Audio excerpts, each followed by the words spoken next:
É isso aí, para comentar os principais aspectos desses 100 dias do governo Dória à frente da Prefeitura, a gente recebe hoje o Américo Sampaio, que é gestor da rede Nossa São Paulo, que integra mais de 700 organizações da sociedade civil, para fazer justamente isso, discutir a nossa cidade, a nossa São Paulo.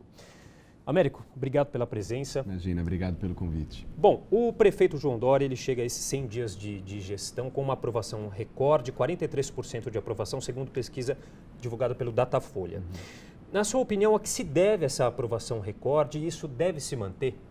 Sim, acho que essa aprovação recorde, ela vem de 3 pontos fundamentais. Primeiro, o prefeito João Dória é uma novidade política.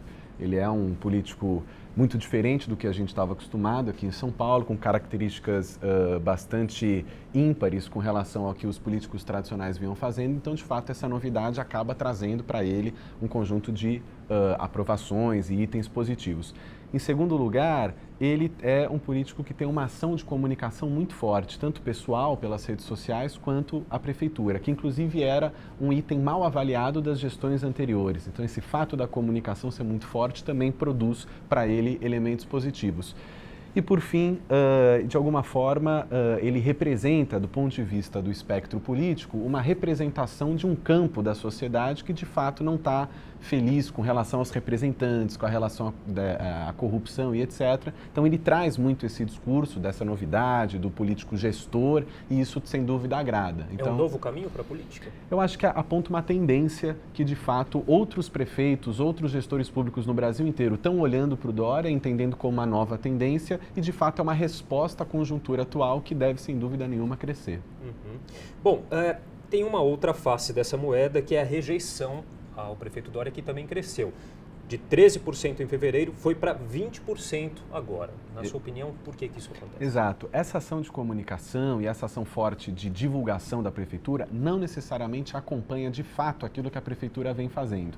Então, em especial nas regiões mais da periferia da cidade, elas vêm notando que não mudou qualitativamente o serviço prestado. Então, a periferia fez uma aposta na eleição, tanto que o prefeito João Dória ganhou as eleições nas regiões mais afastadas do centro, fez uma aposta por uma novidade, por um projeto diferente, mas, na prática, não vendo mudanças estruturais na sua vida, começa a apontar algum tipo de insatisfação, o que vai ser refletido nas pesquisas. Bom, a cidade passa por uma grande crise econômica, não só a cidade de São Paulo, o país inteiro. Não há dinheiro para fazer tudo o que é necessário. A confiança, o bom relacionamento com o empresariado, essa proatividade do prefeito será suficiente? Essas questões serão suficientes para acompanhar, para resolver todos os problemas durante essa gestão?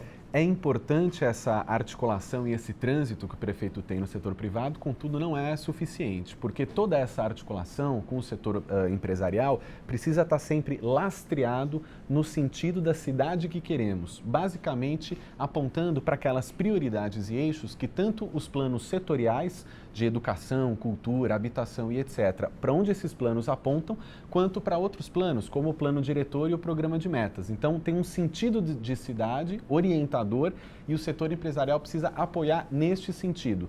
Se está descolado desse processo, o apoio que o setor empresarial dá, que é importante, acaba ficando muito pontual e acaba perdendo escala. Então, o sistema de doações, por exemplo, é importante, mas a gente não pode acreditar que as empresas vão doar todos os anos motos, carros, remédios, etc. Então, por isso que tem que ter uma articulação, uma definição de prioridades da prefeitura articuladas com os planos setoriais para que o setor empresarial possa apoiar. Agora, a Rede Nossa São Paulo sempre aponta com muita propriedade as disparidades que existem na cidade de São Paulo, em vários campos, índice de desenvolvimento humano, questão de segurança, saúde, enfim. Em relação ao programa de zeladoria, o Cidade Linda, muitas pessoas reclamam que esse programa demora a chegar nas periferias. Eu queria que você avaliasse, qual é a avaliação que você faz em relação a esse programa, o Cidade Linda?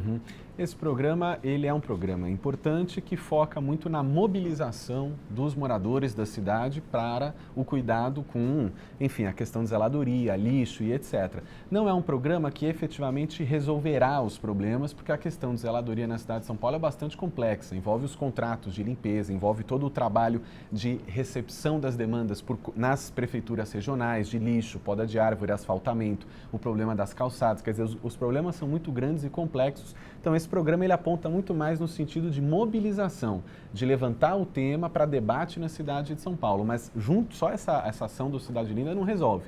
Você precisa ter uma revisão dos contratos, precisa ter toda uma articulação de outros serviços para que, de fato, a zeladoria, que é um problema grave da cidade de São Paulo, possa ser resolvido.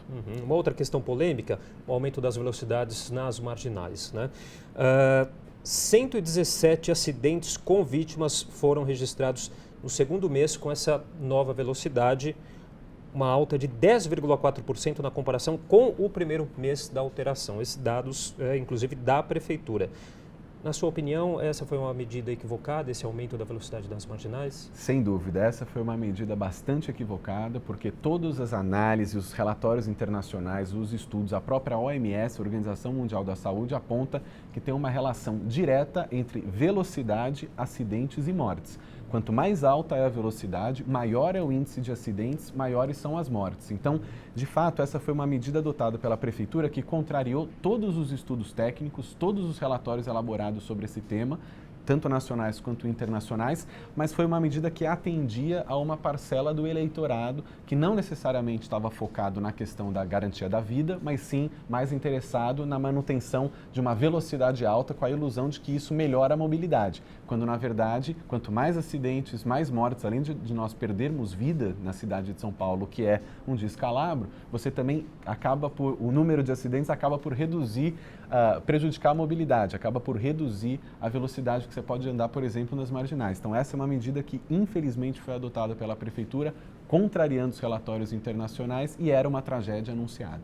Bom, agora falando um pouquinho da área da saúde, que teve ganhos, mas também teve problemas. O prefeito cumpriu a meta de zerar a fila de exames com o programa do Corujão da Saúde, mas também houve muitas reclamações com a falta de remédios nos postos de saúde. Qual a avaliação que você faz desses primeiros 3 meses em relação à saúde na cidade de São Paulo?